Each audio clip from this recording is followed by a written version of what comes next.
का आनुवंशिकता नियम। मेंडल का आनुवंशिकता नियम में 3 नियम दिए गए, जिनमें से पहला नियम आता है स्वतंत्र अव्यूहन का नियम, और दूसरा प्रधानता का नियम, और तीसरा हमारा आता है गुणसूत्र का नियम।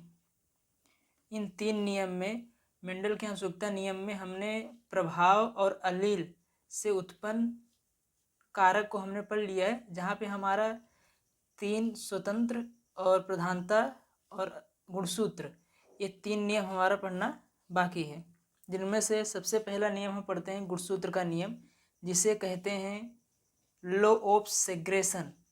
Law of segregation law of segregation में क्या होता है कि मेंडल ने यहाँ पर मटर के पौधे पर प्रभाव कारक का अलील बताया था, और सटन ने उसे गलत बताया, और सटन की थ्योरी को मेंडल के द्वारा प्रदर्शित करके उसे वापस प्रकाशित किया गया था। ये हमने पिछले अध्याय में पढ़ चुके हैं।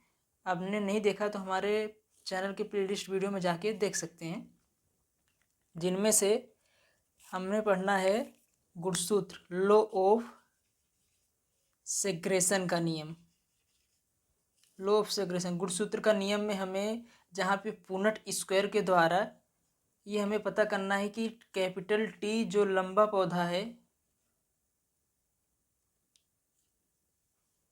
और स्मॉल टी जो बौना पौधा है, इनके बीच गुना यानी क्रॉस कराने पर संतति में उत्पन्न होने वाले कौन से लक्षण प्राप्त होते हैं। लॉ ऑफ सेग्रेशन गुणसूत्र का नियम।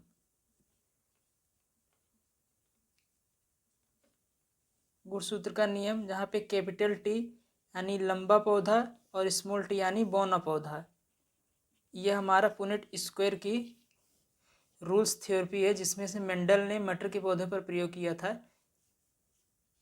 जैसे कैपिटल टी और स्मॉल टी, ये हमारा पुनेट स्क्वायर का फॉर्मूला है, और कैपिटल टी और स्मॉल टी इसका इसके साथ गुणा कराने पे हमें कैपिटल टी, यहाँ पे दोनों कैपिटल है तो दोनों कैपिटल टी, फिर से इसका इसके साथ कैपिटल टी स्मॉल टी, फिर से इसका इसके साथ, तो पहला जो है स्मॉल टी और कैपिटल टी, और स्मॉल टी और स्मॉल टी। यहाँ पे देखिए कैपिटल टी और कैपिटल टी, यानी 3 लंबा पौधा मिला है, यानी लंबा बराबर 3 और स्मॉल जो है 1 बौना पौधा मिला है, तो इसका फिनोटाइप रेशियो जो होगा 3:1। ये हमारा पुनेट स्क्वायर कहलाता है। इसका फिनोटाइप रेशियो ऐसे ही निकालते हैं जैसे मैंने अभी निकाला है।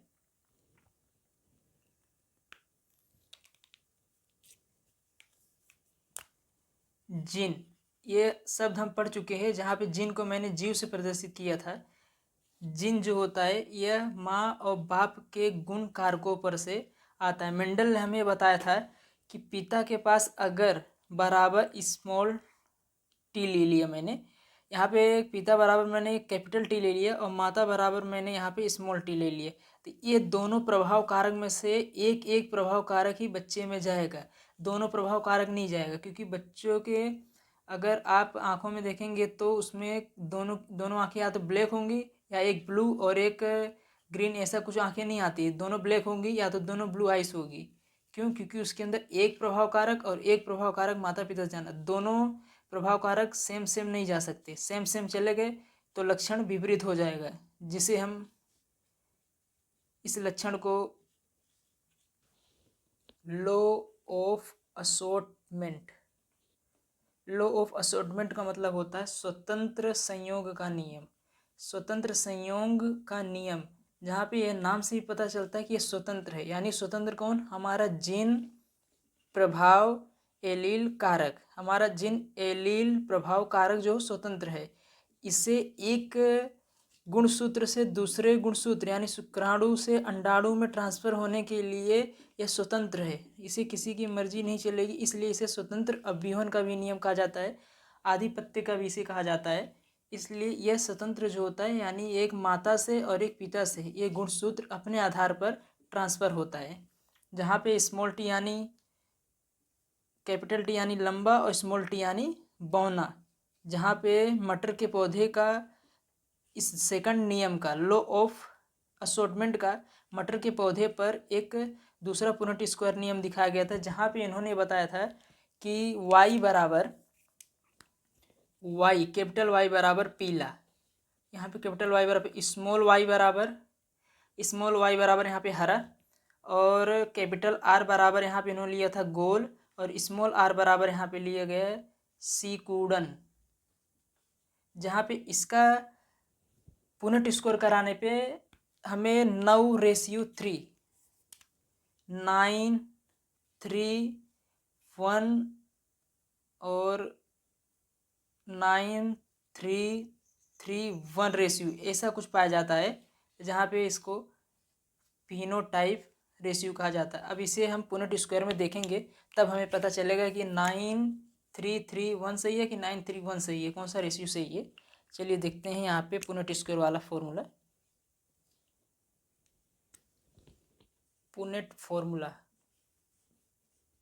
पुनेट रूल भी कहते हैं जिसे, जहाँ पे सबसे पहले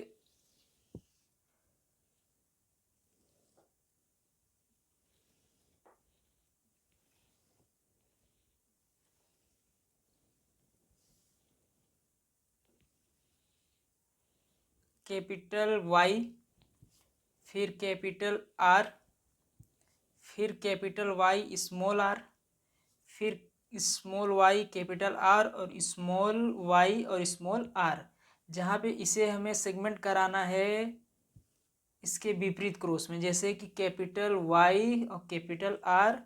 और चलिए इसके आगे वाला फॉर्मूला मुझे नहीं लेना है, क्योंकि इसके आगे का फॉर्मूला आप खुद बना सकते हैं, इसलिए सबसे पहले इसका क्रॉस इससे करा देता हूँ मैं।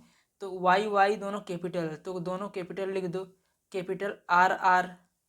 अब आपको समझ में आ गया होगा कि ये वाला यहाँ से शुरुआत करके इसके साथ क्रॉस करा जाता है। ये अगर कैपिटल है तो ये कैपिटल है, तो कैपिटल आ गया है, ये कैपिटल और ये स्मॉल, ये कैपिटल और ये स्मॉल, ये कैपिटल, ये यहाँ पे capital small y capital R small r। अब ऐसे ही पूरा फॉर्मूला इसमें यहाँ तक पूरा आएगा, ऐसे 9:3:1 का बनेगा, जहाँ पे 9 लंबा गोला होगा और 3 पीले होंगे सिकुड़ा, जहाँ पे y और स्मॉल r होगा, और फिर यहाँ पे होगा 1 जिसे हम कहेंगे हरा और सिकुड़ा। ये हमारा पुनेट स्क्वायर का फॉर्मूला है। ये पुनेट स्क्वायर आपको एग्जाम में इस ढंग से नहीं पूछते, छोटा स्मॉल ही पूछेंगे, जैसे इस कैपिटल टी और स्मॉल टी या कैपिटल R का इसमें फॉर्मूला लगा के यहाँ पे आपको पुनेट स्क्वायर बना के उनको बताना होगा MCQ के रूप में कि इसमें गोल कितने हैं और झुर्रीदार कितने हैं और हरे कितने हैं, आपको ये बताना होगा। बस आपको पहला अक्षर पहचाने आना चाहिए। कैपिटल टी को लंबा कहते हैं, R को जो है वो गोल, और स्मॉल r के झुर्रीदार जैसे सिकुड़न भी कहते हैं, जिसे NCERT में झुर्रीदार लिखा होगा, NIOS में सिकुड़न लिखा है। जहाँ पे इनका थर्ड नियम आता है ग्रेगर मेंडल का प्रधानता का नियम। प्रधानता का नियम क्या कहता है?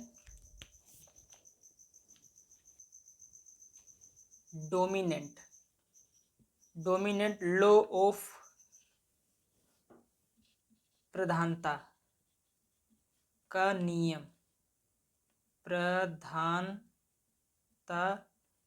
का नियम, लॉ ऑफ डोमिनेंट क्या कहता है कि कैपिटल टी मैंने बता दिया, जहाँ पे कैपिटल टी को लंबा और स्मॉल टी को बौना, बस इनका आप क्रॉस करा दीजिए, और यहाँ विपरीत, तो कैपिटल टी फिर कैपिटल टी और स्मॉल टी, फिर यहाँ पे capital small T capital T और यहाँ पे स्मॉल टी। अब देख सकते हैं कि आप यहाँ पे 3 लंबे फिर से बने, एक बौना बना,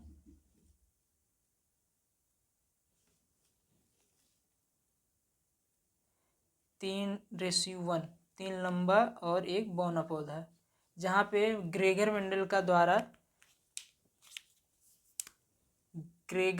के द्वारा दिया गया 3 नियम जो एग्जाम में हमेशा पूछे जाते हैं। मैंने पहले पार्ट 1 के वीडियो में और पार्ट 2 के वीडियो में दोनों मैंने पार्ट 2 के वीडियो में मैंने पुनेट स्क्वायर के बारे में पूरा बता दिया। पार्ट 1 हमारा जो है थ्योरी है।